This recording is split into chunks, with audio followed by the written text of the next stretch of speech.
Hello मेरे प्यारे दोस्तों, स्वागत है आप सभी का इस कहानी 369 में। तो चलिए आज की कहानी करते हैं शुरू। घर की लाडली बेटी सुहानी इसी साल अपनी इंजीनियरिंग कंप्लीट की थी और अच्छी नामी कंपनी में नौकरी भी ले लिया था। छोटा भाई नितिन अभी पढ़ाई कर रहा था। सुहानी के पिता भानु कॉलेज प्रोफेसर थे और माता कमला घरेलू महिला थी। भानु जी ने मुंबई शहर में जैसे तैसे अपना खुद का आशियाना खरीद लिया था और दोनों बच्चों को अच्छी पढ़ाई करवाई थी। सुहानी को घर सजाने का बहुत शौक था। आखिर नितिन के लड़ झगड़ कर उसने 2 बेडरूम में से एक बेडरूम अपने नाम कर लिया था। अपने बेडरूम में सुहानी किसी को घुसने नहीं देती और पहला बेडरूम माता पिता जी का था। माँ देखो ना, नितिन ने फिर से मेरे बेडरूम में घुसकर सब कुछ बिगाड़ दिया। आप उसे मना क्यों नहीं करती? अरे बेटी, वो बेडरूम तो तुम दोनों का था, फिर भी उसने तुमको पूरा अकेले दे दिया। अब कुछ सामान लेने आता होगा तो लेने दो ना, आखिर बेचारा हॉल में ही तो पड़ा रहता है। माँ, तुमको नहीं पता कि कितना गंदगी करता है तुम्हारा बेटा। अच्छा है, हॉल में ही रहता है। सुहानी ने अपना सुंदर सा बेडरूम बड़े ही ढंग से सजाया था। तरह तरह के गुलाब, वॉलपेपर, डेकोरेशन के ऐसी ऐसी चीजें जो इंसान देखता ही रह जाए। इतना मोह मत रखो बेटी, अब तुम कुछ ही दिनों में ससुराल चली जाओगी तो इसकी देख रेख कौन करेगा? आखिर नितिन को ही तो रहना है उसमें। अच्छा, तो यह घर अभी से मेरे लिए पराया हो गया? नहीं बेटी, मगर तुम इतनी मेहनत करती हो तो सोचती हूँ तुम्हारे जाने के बाद यह सब कौन करेगा। न जाने कैसी लड़की इस घर में बहू बनकर आए। ससुराल सुनकर ही सुहानी के चेहरे का पर मुस्कुराहट हट गई। भानु जी कई रिश्ते देखे थे सुहानी के लिए। आखिर उन्हें एक लड़का पसंद आया जिसका नाम पंकज था। पंकज देखने में हैंडसम था, पेशे से सॉफ्टवेयर इंजीनियर था, छोटा परिवार था। अच्छा रिश्ता मिलते ही भानु जी ने सुहानी की सगाई पंकज से कर दी थी और 6 महीने बाद सुहानी की शादी थी। सुहानी सोचने लगी, माँ सच ही तो कहती है, विवाह में अब कितने ही दिन रह गए हैं। और वो भविष्य के सुनहरे सपनों में खो गई। उस दिन के बाद उसने भाई को टोकना छोड़ दिया। अब वो विवाह के बाद ही अपने घर को खुशबू और प्यार से सजाएगी। सोचते उसके होठों पर स्वतः सहज मुस्कुराहट उभर आई। 6 महीने कैसे बीत गए पता ही नहीं चला। शादी की तैयारियां शुरू हो गई। दिल पर पत्थर रखकर भानु जी और कमला जी ने बेटी की विदाई की। विदाई के समय नितिन भी रोया था, बहुत रोया था। 5 लाख दहेज के साथ सुहानी अपने ससुराल में आ गई, यानी अपने पति का घर आ गई। पति का घर उसका ही तो हुआ ना। 2 बेडरूम, हॉल, किचन वाला हाउस। छोटी ननद अभी पढ़ रही थी। कमाने वाले घर में अब 2 हो गए थे। आखिर पंकज को कमाने वाली पत्नी चाहिए ही थी और घर वालों को भी। सुहानी के ससुर जी रिटायर्ड हो चुके थे, क्योंकि प्राइवेट नौकरी में थे, इसलिए सिर्फ रिटायरमेंट ही मिला था, जो कि उन्होंने बेटी की शादी के लिए रख दिया था। सुहानी को ससुराल में सब बहुत प्यार और सम्मान से के साथ रखते थे, क्योंकि सुहानी सुंदर, शिक्षित और कमाऊ जो है और बेटे को पसंद भी है। सास लगभग 57 वर्ष की थी, मगर स्वस्थ और चुस्त थी। सुहानी को बेटी बेटी कहते नहीं थकती थी। घर के सारे काम वो खुद ही करती और थोड़ा मोड़ा काम वो सुहानी से करवाती। वैसे घर में बर्तन और झाड़ू पोछा करने के लिए काम वाली लगाई गई थी। जब से बेटे की शादी की गई थी, सास यहाँ तक कि बेटे के साथ सुहानी का भी लंच पैक करते थे। सुहानी तो फूले न समाती इतना अच्छा परिवार के रूप में सास, ससुर और ननद को पाकर। मगर सुहानी ने धीरे धीरे यह गौर किया कि परिवार में सभी की नज़र उसकी सैलरी पर थी। सास इतना सारा प्यार जो लुटा रही है, उसके बदले वो बहू की सैलरी की अपेक्षा कर रही है। पंकज उसकी सैलरी को पाई हिसाब रखता।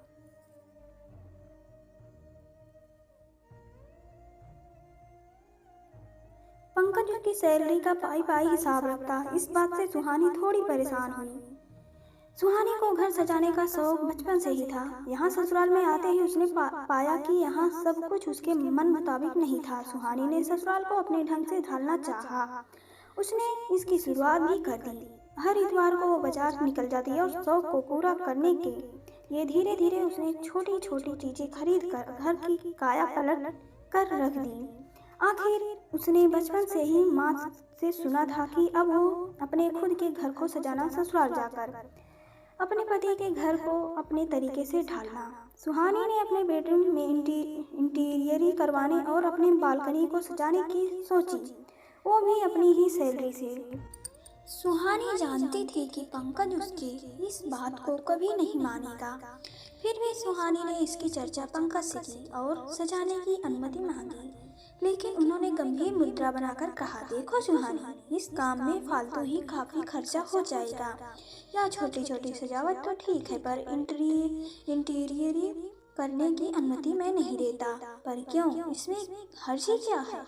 वैसे भी तुम्हें कुछ खर्च नहीं करना है, सारा खर्चा मैं खुद ही उठा लूंगी और सारी जवाबदारी भी मेरी होगी। सुहानी ने आशा भरी निगाहों से पंकज को निहारते हुए कहा, नहीं नहीं, इसकी कोई जरूरत नहीं है।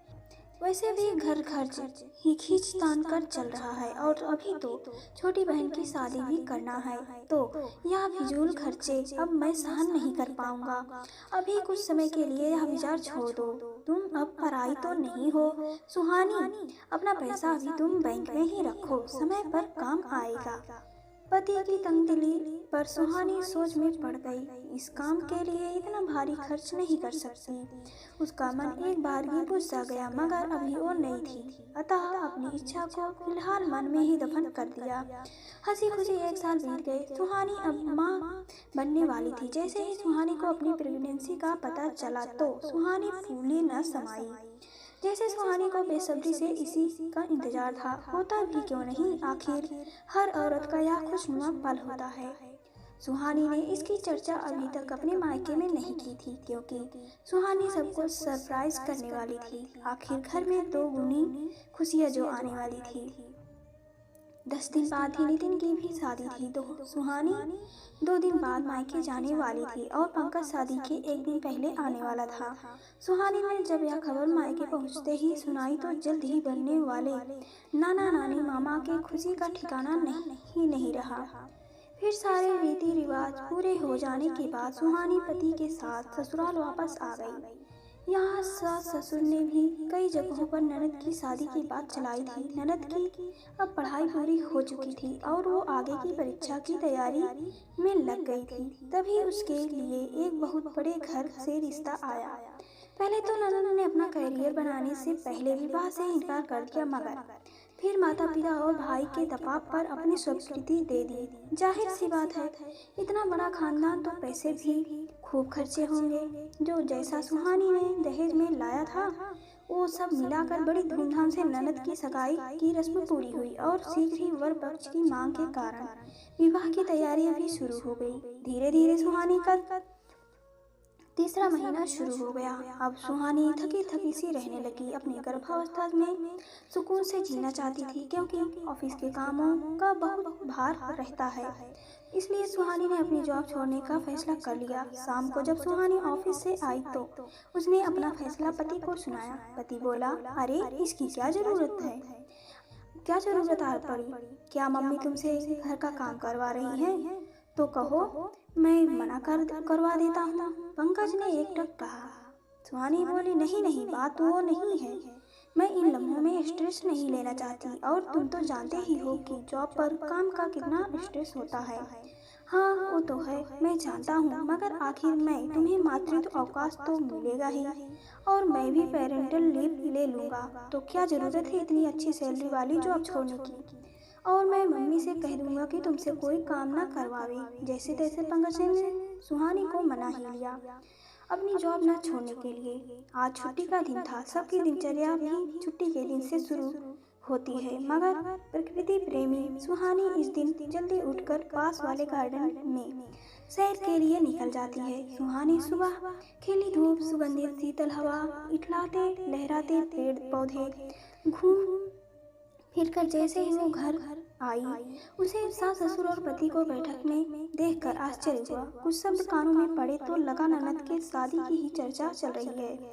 सास ने उसे प्यार से चाय नाश्ता करवाया और दोपहर को सुहानी खाना तैयार करने के लिए कहा तो वो किचन में चली गई। छुट्टी के दिन वैसे तो शाम को अक्सर वो पति के साथ कभी फिल्म देखने तो कभी लंबी सैर पर बाहर चली जाती है, तो रात्रि भोजन भी बाहर हो जाता है और उसे थकान उतारने का समय मिल जाता है। आज भी वे बाहर तो गए, मगर पति की गंभीर मुद्रा देखकर सुहानी परेशान सी हो रही थी।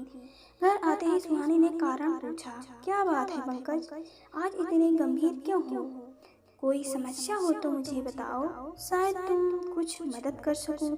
सुहानी, तुम तो जानती ही हो कि बहन की शादी की तैयारियां चल रही हैं। आज सुबह उसी सिलसिले में माँ पिता से चर्चा हुई। बड़े घर से रिश्ता जोड़ा है तो विवाह के लिए अच्छी खासी रकम भी जुटानी होगी। पिताजी ने अपना सारा पैसा बैंक में जमा करा दिया, जो कि पूरी नहीं पड़ रही है।